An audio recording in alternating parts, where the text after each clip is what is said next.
Many years ago, I started off poor. I started off broke.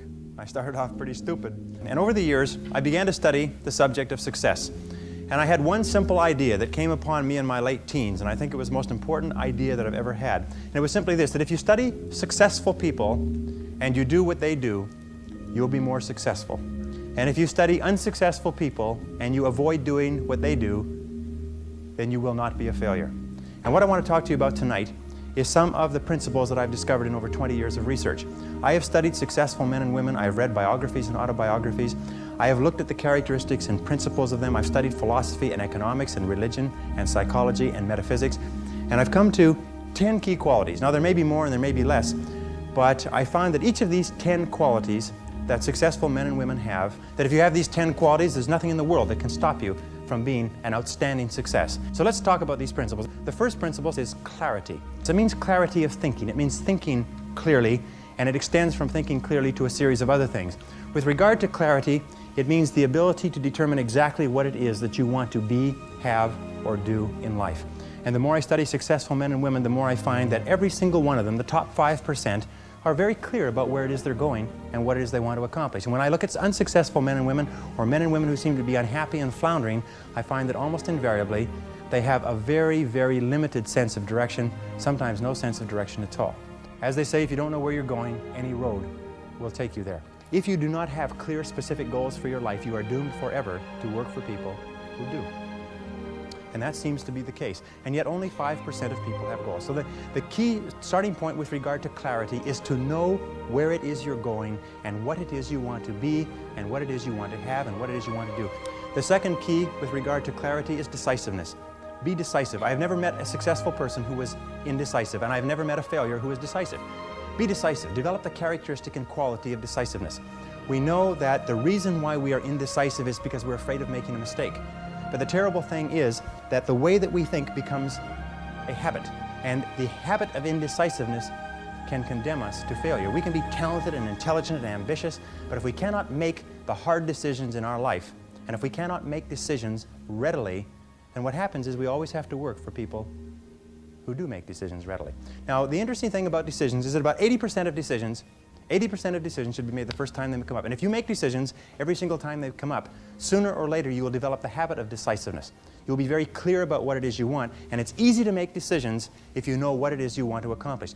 And the difference between successes and failures is not that successful people make right decisions, it is that successful people make their decisions right. The third point under clarity is to have a vision for yourself and a vision for your life. The key to having a vision is to have a dream. They say in the song, you've got to have a dream if you want to make a dream come true. And you can fulfill your dreams. All the great movers and shakers throughout all of history have been dreamers. They've been people with dreams. They've been people with visions. All leaders have vision.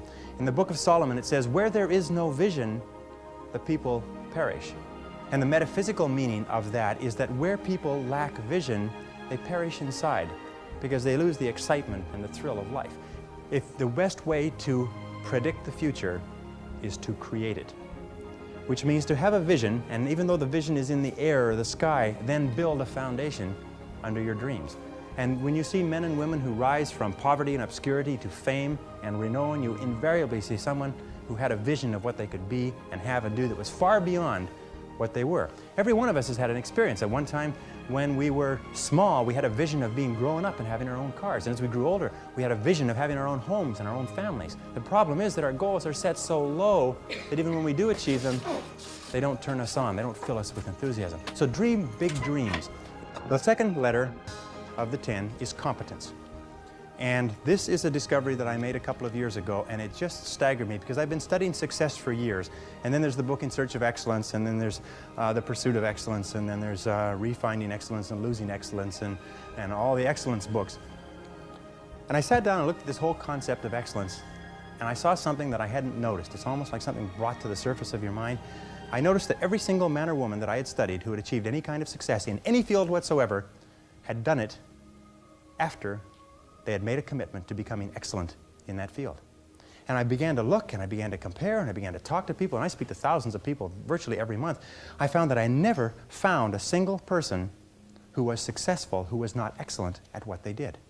That competence The commitment to becoming excellent in your chosen field is an indispensable prerequisite for success, that if you are not good at what you do, you haven't got a chance in our competitive society unless you win the lottery.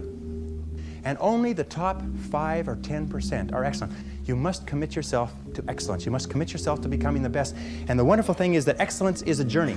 It's not a destination. You never get there. Complacency and satisfaction are the key enemies of excellence. But once you commit yourself to becoming excellent, the whole world opens up for you. A very important point of excellence is this means simply this: do your best every time out and always strive to do it better. Excellence yields opportunities, because when you become good, you open up. It's almost like the